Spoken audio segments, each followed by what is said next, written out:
The Velveteen Rabbit, or How Toys Become Real, by Marjorie Williams. Illustrations by William Nicholson. Published by Doubleday and Company, Incorporated. To Francesco Bianco, from The Velveteen Rabbit.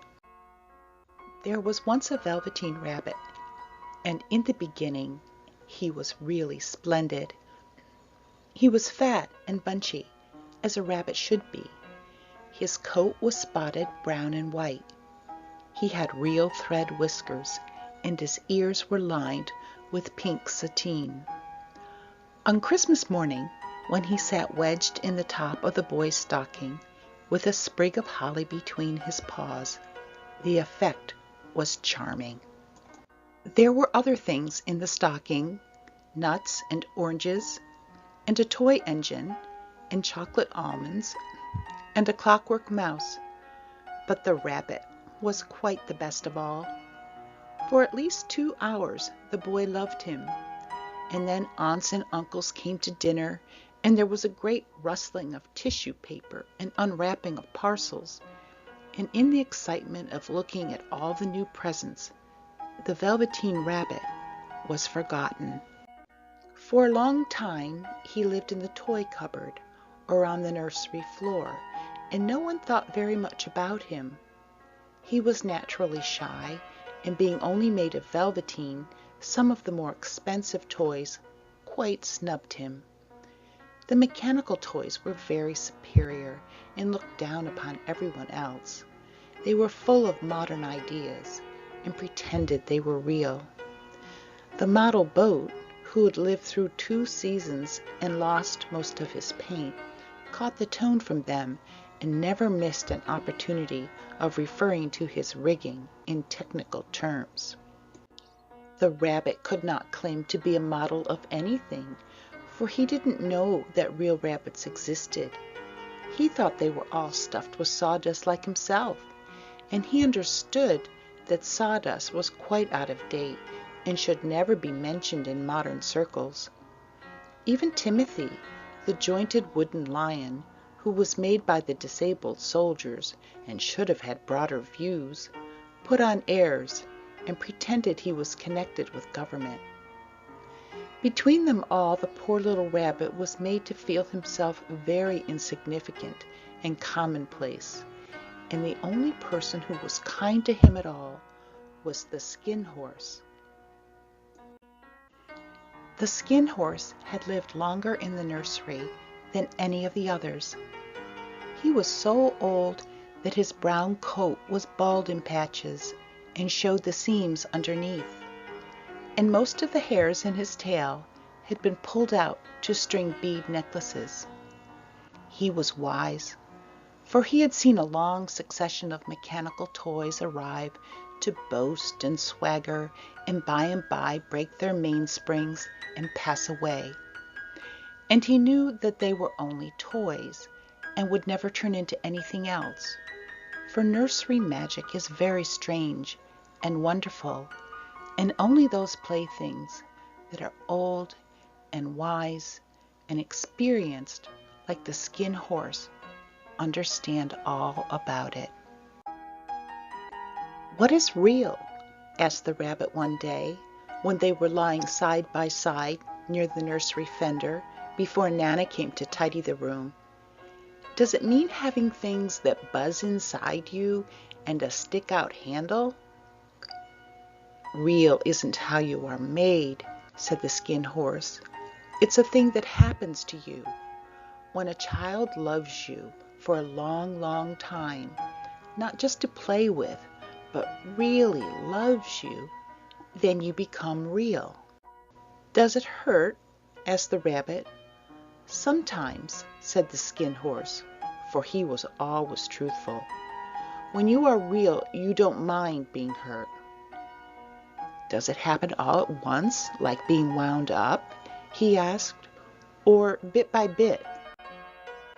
"It doesn't happen all at once," said the Skin Horse. "You become. It takes a long time. That's why it doesn't happen often to people who break easily, or have sharp edges, or who have to be carefully kept, Generally, by the time you are real, most of your hair has been loved off, and your eyes drop out, and you get loose in the joints and very shabby.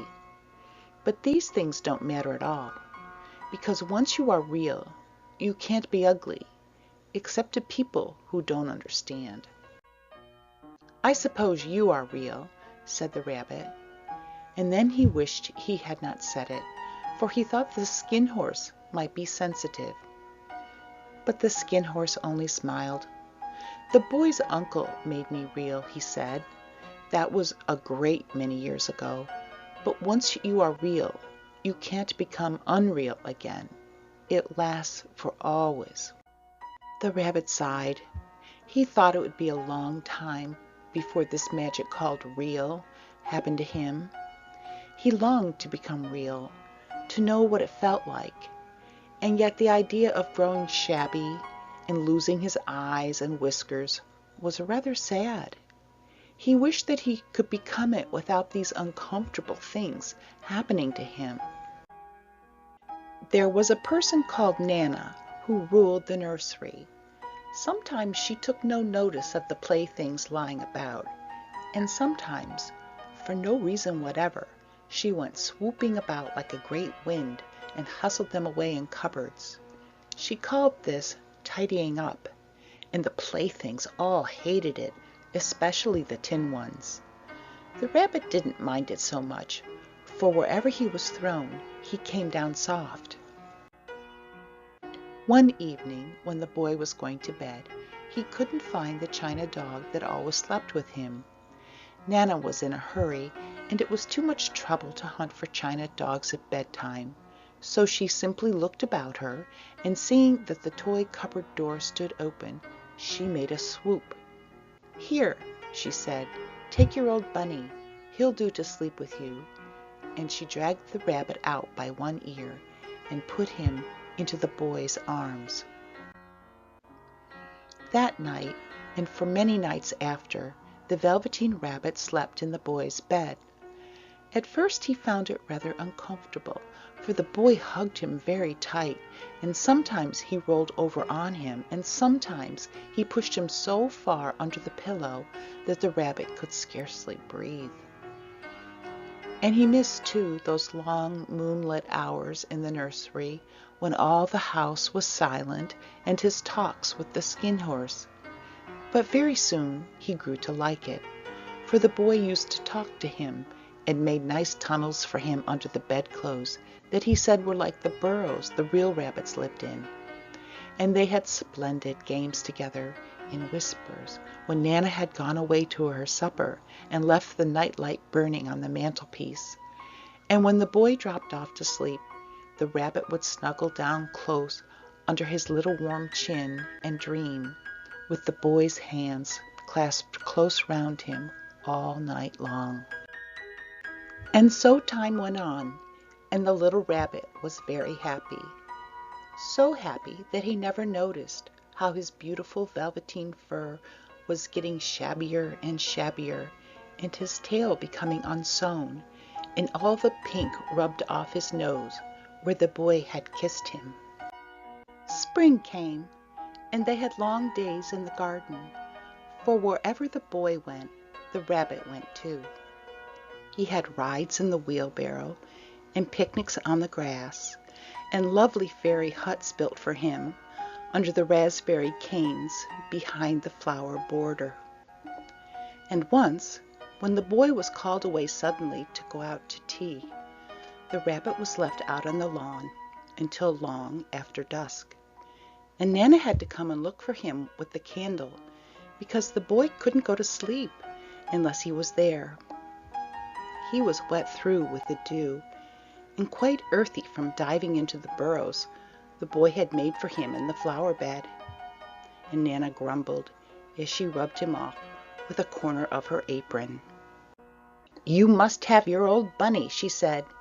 "Fancy all that fuss for a toy." The boy sat up in bed and stretched out his hands. "Give me my bunny," he said. "You mustn't say that. He isn't a toy. He's real."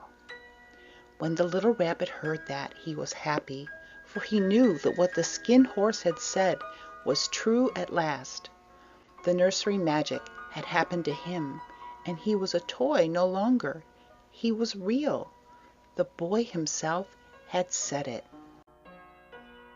That night he was almost too happy to sleep, and so much love stirred in his little sawdust heart that it almost burst, and in his boot-button eyes that had long ago lost their polish, there came a look of wisdom and beauty, so that even Nana noticed it next morning when she picked him up and said, "I declare if that old bunny hasn't got quite a knowing expression." That was a wonderful summer. Near the house where they lived there was a wood, and in the long June evenings the boy liked to go there after tea to play. He took the Velveteen Rabbit with him, and before he wandered off to pick flowers or play at brigands among the trees, he always made the rabbit a little nest somewhere among the bracken, where he would be quite cozy, for he was a kind-hearted little boy, and he liked Bunny to be comfortable. One evening, while the rabbit was lying there alone, watching the ants that ran to and fro between his velvet paws in the grass, he saw two strange beings creep out of the tall bracken near him. They were rabbits like himself, but quite furry and brand new. They must have been very well made, for their seams didn't show at all, and they changed shape in a queer way when they moved. One minute they were long and thin, and the next minute fat and bunchy, instead of always staying the same, like he did. Their feet patted softly on the ground, and they crept quite close to him, twitching their noses, while the rabbit stared hard to see which side the clockwork stuck out, for he knew that people who jump generally have something to wind them up. But he couldn't see it. They were evidently a new kind of rabbit altogether. They stared at him, and the little rabbit stared back, and all the time their noses twitched. "Why don't you get up and play with us?" one of them asked. "I don't feel like it," said the rabbit, for he didn't want to explain that he had no clockwork. "Ho!" said the furry rabbit. "It's as easy as anything," and he gave a big hop sideways and stood on his hind legs. "I don't believe you can," he said. "I can," said the little rabbit. "I can jump higher than anything." He meant when the boy threw him, but of course he didn't want to say so. "Can you hop on your hind legs?" asked the furry rabbit. That was a dreadful question, for the Velveteen Rabbit had no hind legs at all. The back of him was made all in one piece, like a pincushion. He sat still in the bracken and hoped that the other rabbits wouldn't notice. "I don't want to," he said again. But the wild rabbits have very sharp eyes, and this one stretched out his neck and looked. "He hasn't got any hind legs," he called out.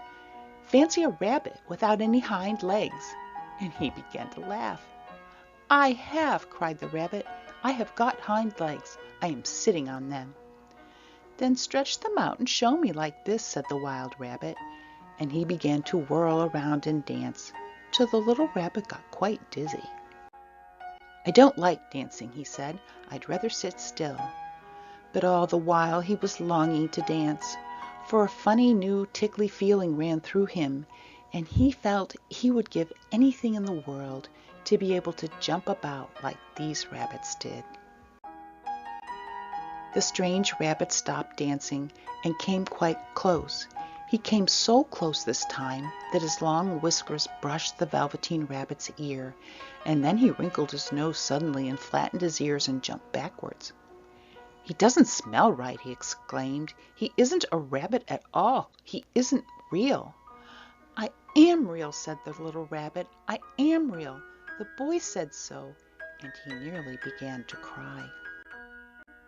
Just then there was a sound of footsteps, and the boy ran past near them, and with a stamp of feet and a flash of white tails, the two strange rabbits disappeared. "Come back and play with me," called the little rabbit. "Oh, do come back. I know I am real." But there was no answer. Only the little ants ran to and fro, and the bracken swayed gently where the two strangers had passed. The Velveteen Rabbit was all alone. "Oh dear," he thought, "why did they run away like that? Why couldn't they stop and talk to me?"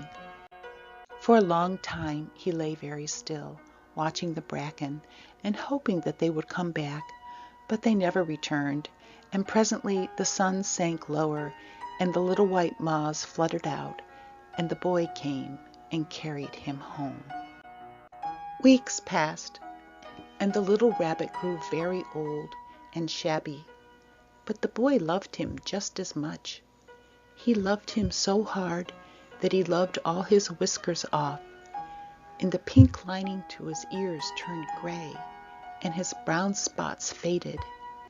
He even began to lose his shape, and he scarcely looked like a rabbit anymore, except to the boy. To him, he was always beautiful, and that was all that the little rabbit cared about. He didn't mind how he looked to other people, because the nursery magic had made him real, and when you are real, shabbiness doesn't matter. And then, one day, the boy was ill.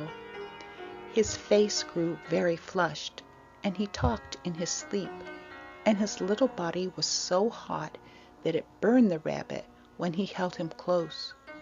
Strange people came and went in the nursery, and a light burned all night, and through it all the little Velveteen Rabbit lay there, hidden from sight, under the bedclothes, and he never stirred, for he was afraid that if they found him, someone might take him away, and he knew the boy needed him. It was a long, weary time, for the boy was too ill to play, and the little rabbit found it rather dull, with nothing to do all day long. But he snuggled down patiently, and looked forward to the time when the boy should be well again, and they would go out in the garden amongst the flowers and the butterflies, and play splendid games in the raspberry thicket like they used to. All sorts of delightful things he planned, and while the boy lay half asleep, he crept up close to the pillow and whispered them in his ear. And presently the fever turned, and the boy got better. He was able to sit up in bed and look at picture books, while the little rabbit cuddled close at his side. And one day they let him get up and dress.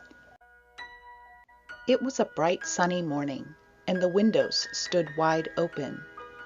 They had carried the boy out onto the balcony, wrapped in a shawl, and the little rabbit lay tangled up among the bedclothes, thinking. The boy was going to the seaside tomorrow. Everything was arranged, and now it only remained to carry out the doctor's orders. They talked about it all, while the little rabbit lay under the bedclothes, with just his head peeping out, and listened.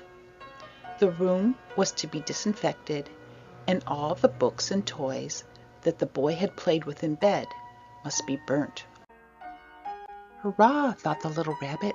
"Tomorrow we shall go to the seaside," for the boy had often talked of the seaside, and he wanted very much to see the big waves coming in, and the tiny crabs, and the sand castles. Just then Nana caught sight of him. "How about this old bunny?" she asked. "That?" said the doctor. "Why, it's a mass of scarlet fever germs. Burn it at once." "What? Nonsense. Get him a new one. He mustn't have that any more." And so the little rabbit was put into a sack with the old picture books and a lot of rubbish, and carried out to the end of the garden behind the fowl house. That was a fine place to make a bonfire, only the gardener was too busy just then to attend to it. He had the potatoes to dig and the green peas to gather, but next morning he promised to come quite early and burn the whole lot. That night the boy slept in a different bedroom, and he had a new bunny to sleep with him. It was a splendid bunny, all white plush, with real glass eyes, but the boy was too excited to care very much about it, for tomorrow he was going to the seaside, and that in itself was such a wonderful thing that he could think of nothing else.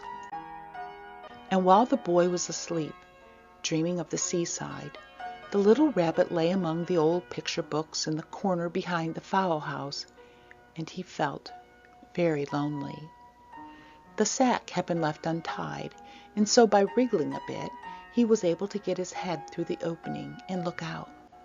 He was shivering a little, for he had always been used to sleeping in a proper bed, and by this time his coat had worn so thin and threadbare from hugging that it was no longer any protection to him. Nearby he could see the thicket of raspberry canes growing tall and close like a tropical jungle, in whose shadow he had played with the boy on bygone mornings.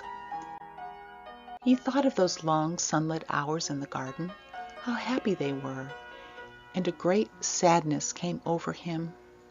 He seemed to see them all pass before him, each more beautiful than the other, the fairy huts in the flower bed, the quiet evenings in the wood when he lay in the bracken and the little ants ran over his paws, the wonderful day when he first knew that he was real.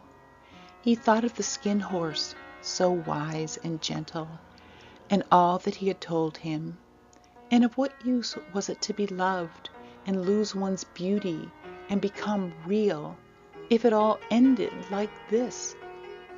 And a tear, a real tear, trickled down his little shabby velvet nose and fell to the ground.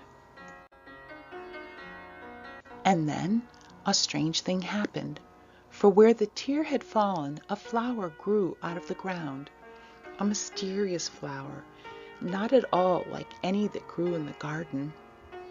It had slender green leaves the color of emeralds, and in the center of the leaves a blossom like a golden cup. It was so beautiful that the little rabbit forgot to cry, and just lay there watching it. And presently the blossom opened, and out of it there stepped a fairy. She was quite the loveliest fairy in the whole world. Her dress was of pearl and dewdrops, and there were flowers around her neck and in her hair, and her face was like the most perfect flower of all. And she came close to the little rabbit and gathered him up in her arms and kissed him on his velveteen nose that was all damp from crying. "Little rabbit," she said, "don't you know who I am?" The rabbit looked up at her, and it seemed to him that he had seen her face before, but he couldn't think where. "I am the nursery magic fairy," she said. "I take care of all the playthings that the children have loved. When they are old and worn out, and the children don't need them anymore, then I come and take them away with me and turn them into real." "Wasn't I real before?" asked the little rabbit. "You were real to the boy," the fairy said, "because he loved you. Now you shall be real to everyone." And she held the little rabbit close in her arms and flew with him into the wood. It was light now, for the moon had risen. All the forest was beautiful, and the fronds of the bracken shone like frosted silver. In the open glade between the tree trunks, the wild rabbits danced with their shadows on the velvet grass. But when they saw the fairy, they all stopped dancing and stood round in a ring to stare at her. "I've brought you a new playfellow," the fairy said. "You must be very kind to him and teach him all he needs to know in Rabbitland, for he is going to live with you forever and ever." And she kissed the little rabbit again and put him down on the grass. "Run and play, little rabbit," she said. But the little rabbit sat quite still for a moment and never moved, for when he saw all the wild rabbits dancing around him, he suddenly remembered about his hind legs, and he didn't want them to see that he was made all in one piece. He did not know that when the fairy kissed him that last time, she had changed him altogether, and he might have sat there a long time, too shy to move, if just then something hadn't tickled his nose, and before he thought what he was doing, he lifted his hind toe to scratch it. And he found that he actually had hind legs. Instead of dingy velveteen, he had brown fur, soft and shiny. His ears twitched by themselves, and his whiskers were so long that they brushed the grass. He gave one leap, and the joy of using those hind legs was so great that he was springing about the turf on them, jumping sideways and whirling round as the others did, and he grew so excited that when at last he did stop to look for the fairy, she had gone. He was a real rabbit at last, at home with the other rabbits. Autumn passed, and winter, and in the spring, when the days grew warm and sunny, the boy went out to play in the wood behind the house. And while he was playing, 2 rabbits crept out from the bracken and peeped at him. One of them was brown all over, but the other had strange markings under his fur, as though long ago he had been spotted, and the spots still showed through. And about his soft little nose and his round black eyes there was something familiar, so that the boy thought to himself, "Why, he looks just like my old bunny that was lost when I had scarlet fever." But he never knew that it really was his own bunny, come back to look at the child who had first helped him to be real. The end.